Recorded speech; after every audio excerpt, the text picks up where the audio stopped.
वृंदावन का निधि वन। वृंदा को बोलते हैं तुलसी और वन मतलब जंगल, इसलिए इसको हम लोग निधि वन के नाम से जानते हैं। जहाँ आज भी लोग मानते हैं कि श्री कृष्ण और राधा रानी जी रोज रात को रासलीला करने आते हैं। लेकिन अगर कोई इसे देखने के लिए सोचे तो वो जिंदा नहीं बचते हैं।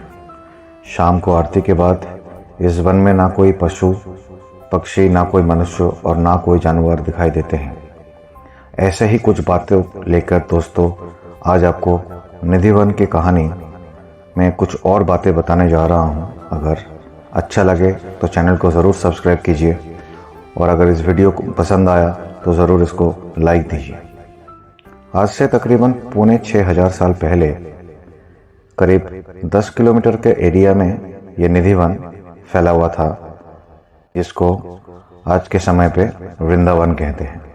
वृंदावन वो जगह है जहाँ पे प्रभु ने लीला की थी और उन्हें उसी लीला में एक है जो भगवान 16,801 रूप लेकर तुलसी वन में अपने निधि वन में महारास रचाया था और गोपियों के कामनाएं पूरी की थी। कहते हैं कि कलियुग में जब निधि वन नष्ट हो रहा था तब महाप्रभु श्री चैतन्य देव यहाँ आके तपस्या करा और निधि वन को प्रकाश किया था और इसी वजह से आज भी कलियुग में ये तुलसी वन मौजूद है। तानसेन जी का जो गुरुजी था उनका नाम था स्वामी हरिदास जी, जो वृंदावन में आके 12.5 साल श्री कृष्ण जी को तपस्या किया और अपने तपस्या के बाद उन्होंने श्री कृष्ण जी को तपस्या करके खुश किया। जब प्रभु ने उनको दर्शन दिया और यहाँ पे 2 मूर्ति प्रकट हुआ, जिसका एक का नाम है वृंदावन बिहारी और दूसरे का नाम है कुंज बिहारी।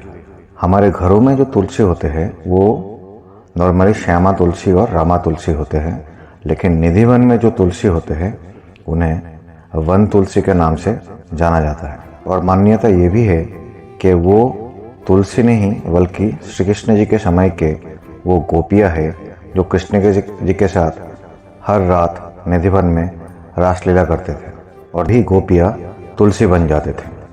इन्हीं तुलसी के पेड़ों को अगर आप ऊपर से देखेंगे तो ये बिल्कुल हरा भरा नज़र आएगा, लेकिन अगर आप नीचे से देखेंगे तो दिखेगा कि बिल्कुल सूखे हुए हैं। ये भी एक चमत्कार है कि हर एक तुलसी यहाँ पे नीचे की तरफ झुका रहता है, जिसके मान्यता ये है कि हर एक गोपियाँ जो है राधा रानी को नमन करते हैं। एक मान्यता ये भी है कि राधा रानी जी की जो सहेलियाँ है, जब रात में वो काफ़ी उनको प्यास लगा था, वो अपने प्यास बुझाने के लिए यमुना जी के पास जा रहे थे, तो राधा रानी जी सबको मना किया था कि नहीं, रात को नदी को नहीं जगाना है। तब कृष्ण जी ने जो है यहाँ पे इसी वन के पास में ही ज़मीन से पानी निकल के सबका प्यास बुझा दिया था। तब से इस जगह को जो है ललिता कुंड के नाम से जाना जाता है।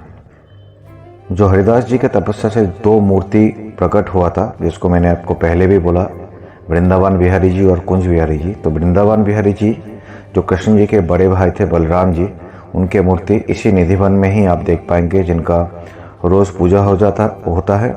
और जो कुंज बिहारी की मूर्ति है वो इसी मंदिर से 2 किलोमीटर दूर बांके बिहारी के मंदिर में स्थापित किया गया है। निधि वन में सबसे खास जो जगह है उस जगह का नाम है श्रृंगार महल। निधि वन में आज भी ये श्रृंगार महल है, जहाँ पे रोज़ संध्या आरती के वक्त वहाँ की पुजारी उस महल में श्रृंगार करा के दरवाजे को बंद कर देते हैं और जब अगले दिन सुबह दरवाज़ा खोलते हैं तो सारा श्रृंगार दिख जाता है कि सब जो है किसी ने उसको यूज़ किया है। दर्शाता है कि आज भी श्री कृष्ण और राधा रानी जी रोज़ यहाँ पे आते हैं और यहीं पे विराजमान होते हैं। यहाँ का जो तुलसी का पत्ता है वो कभी भी साफ सफाई के बाद बाहर नहीं फेंका जाता है। ये सफाई कर्मचारी जो भी यहाँ पे काम करता है वो सफाई करने के बाद ये पत्ते जो है इकट्ठा करके पुजारी जी को दे देते हैं, जिससे वृंदावन बिहारी मतलब बलराम जी का पूजा होता है।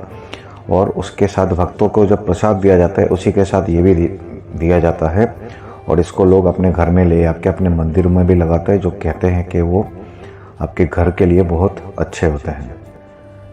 निधिवन को वृंदावन में भगवान का हृदय भूमि कहा जाता है। और अगर आप यहाँ पे आएंगे तो आप देख पाएंगे कि यहाँ पे वन में किसी भी पेड़ के ऊपर ना कोई चिड़िया का घोंसला है, ना पेड़ों के नीचे आपको कोई घास दिखाई देगा। कहा जाता है कि ये सिर्फ मंदिर ही नहीं बल्कि भक्ति करने के लिए जो है एक पवित्र स्थान है। एक और बात है जो गोपेश्वर महादेव का है, जब कृष्ण जी रोज यहाँ पे गोपियों के साथ रासलीला करते थे, जो देख के भगवान शिव को बड़ा अच्छा लगा और शिव जी ने कृष्ण जी को दर्शन करने के लिए अपना स्त्री रूप धारण करके निधिवन में आए थे। बाकी और कोई तो भगवान को नहीं पहचान सका, लेकिन श्री कृष्ण जी ने उनको पहचान लिया था और उनको गोपेश्वर नाम से पुकारा था, जिसके बाद यहाँ पे शिव जी का गोपेश्वर महादेव के नाम से मूर्ति है और उसका रोज़ पूजा होता है। बांसुरी चोर माना ये भी जाता है कि जैसे कृष्ण जी हमेशा माखन चोरा के खाते थे, तो उनको सबक सिखाने के लिए राधा रानी जो है उन्हें कृष्ण जी का बांसुरी चुरा लिया था। और जिस वजह से आप यहाँ पे जब निधिवन में आएंगे वहाँ पे राधा रानी का एक मूर्ति भी देख पाएंगे जो उन्होंने बांसुरी लेके खड़े हैं।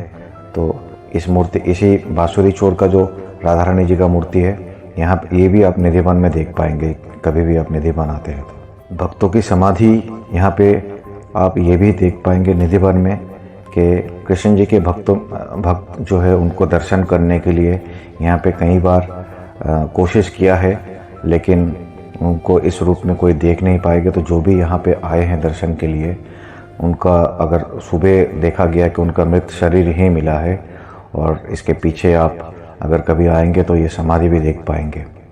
सो दोस्तों, ये कुछ जानकारी था वृंदावन के निधिवन के बारे में। अगर आपको ये जानकारी अच्छा लगे तो ज़रूर आप निधिवन आइए और निधिवन में भगवान का दर्शन कीजिए।